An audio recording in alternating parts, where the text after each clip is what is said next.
Now, with all the news about Rick Pitino, it's sometimes easy to forget that he was once here and once a beloved figure in Kentucky. So we went back through our archives and ended up finding a clip of a show we did in 1992. You may not have even known that we were on, addressing Rick Pitino and other topics. Take a look.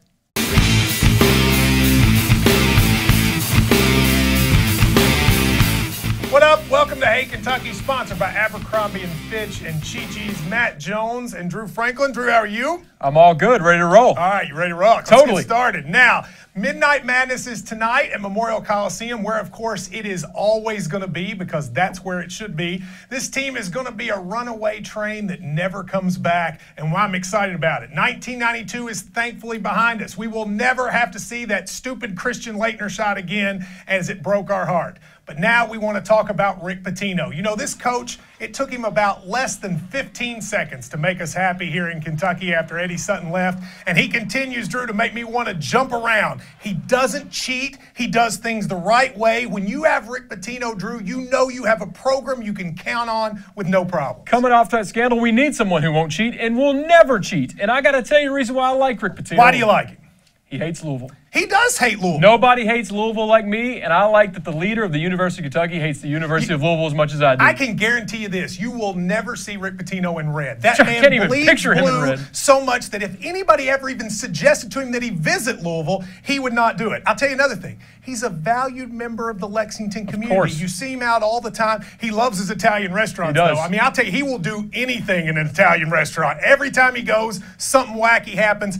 Of course, I'm talking about Bravo Pitino's down at Victorian Square. He always leaves before closing time. That's good. Gets on out of there so we can get back to work. That's exactly right. And I'll tell you another thing about him I like. We don't have to worry about scandal because he knows what's going on with his team. The dormitories, he visits them all the time. He is a man who makes sure nothing's happening in that dorm and these players are not getting in trouble. No one comes in and out of that dorm without him knowing about it. That's exactly right. But I wonder, do you think his style will continue to work in the future? I tell you, Matt, as good of a coach he is, I'm a little worried. He relies too much on that three-pointer.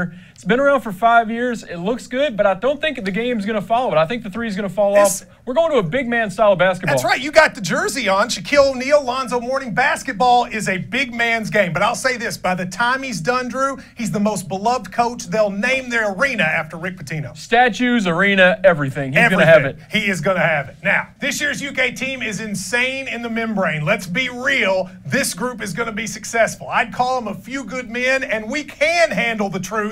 And I think it's going to be a national title, Drew. I love this group. What's a player you like? Keep eyes on Aminu Timberlake. He got stomped last time we saw him. I think that was a motivating factor this offseason. We're going to get 3 years of Timberlake, 3 very good years, and I think one day that's going to be a senior day we remember forever. That's right. Could up and be in the rafters. He's that kind of talent. Another guy we know, Jamal Mashburn's great. He does everything. I don't think people realize, Drew, what a good person he is on and off the court. He is. I'd buy a car from him. Yes, I would too. Who maybe wouldn't buy a car even from donuts. him? I'll tell you, though, we are going to miss those unforgettables, especially Richie Farmer. Richie Farmer is the kind of guy, he's the heart and soul of the team. He not only will win, he steals the soul out of the other team. And the VCR. That's exactly right. And I'll tell you what, he's going to be governor one day. That's how beloved he is. So? He is going to be governor one day. What about Jeff Shepard? You saw him recently. You like him. You know, Wesley Snipes just told us white men can't jump, but this is a Woody Harrelson we have on our hands here in Jeff Shepard. That's My man exactly can fly. right. That man can fly. Got a nice set of hair, too. Let's also talk about the SEC. The SEC's never looked better. Wimp Sanderson at Alabama, Dale Brown, Nolan Richardson. I'm going to make you a prediction. In the next 25 years, Drew, SEC basketball will be bigger than SEC football. What do you think about that? I completely agree, and I'm going to give you a team to watch out for on the rise. Right. Vanderbilt. Jan Van Bredikoff, a coach on the rise. You just said the future of SEC basketball. That's exactly right. Now, let me say this, too. I'm a little worried about our staff. We lost Bernadette Lott Maddox, Delray Brooks.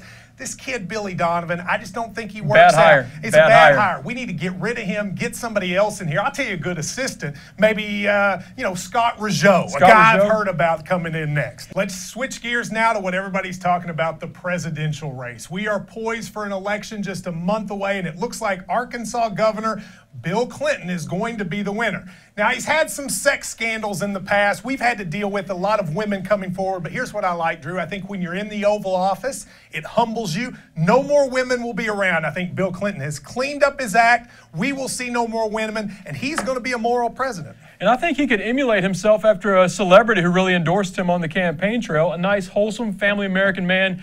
Bill Cosby, that's a guy you could look to. How could you ever even argue with that? You couldn't. He is America's dad. Let me tell you, a person to watch is Hillary Clinton. She's going to end up being one of these first ladies I think we all adore. She's so warm, effusive. People really like her. She connects with the American people in a way you don't see a whole lot. She is, and I know I'm only 7 years old, but I know a lot about politics here. But I think there's a guy you got to watch out for. George Bush has a son that I think will be president one day. Who's that? Remember this name, Jeb Bush. Jeb Bush. You know, that's exactly right. He will be president one day. You know, he's got an older brother. I think his name's like George W. That guy's a goof off. But Jeb, that's a guy to watch for. The real wild card here, though, is Ross Perot. You know, he's this eccentric guy. He says whatever. He's a businessman. He doesn't really even know about politics. You know, a crazy billionaire businessman as president, not. It would never work.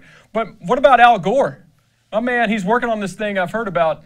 Breaking news here, the internet, it's coming. It's an invention. What is that? I don't really know. It's big. I am a little worried about this global warming he talks about. That sounds absurd. What is that? I always hear him talk about global warming. I've never heard of it. Like, what does that mean? Is it getting warmer here? I think the temperature is the same all the time. And it will stay the same. That's exactly right. But here's a scenario I heard.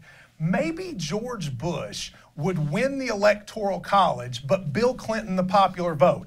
I don't even think that's possible. But if it does, I'll tell you this, there'll be uprising in this country. The country will not stand for having a president that doesn't get the most votes. But that's a fairy tale. That would never happen in an election. It's not going to happen. Listen, let me say this. I give a cigar to you, Bill Clinton. You're going to win. All right, so Drew, who are you going to vote for? Matt, it's 92. I'm 7 years old. I can't vote. Oh, snap. You're exactly right. Now, when we come back, 2 special segments. First, I talk with football coach Bill Curry. He says the offense is going to be very explosive. And we sent Darren Feldhouse to I Can't Believe It's Not Yogurt to see what's happening. That's next here on Hey Kentucky.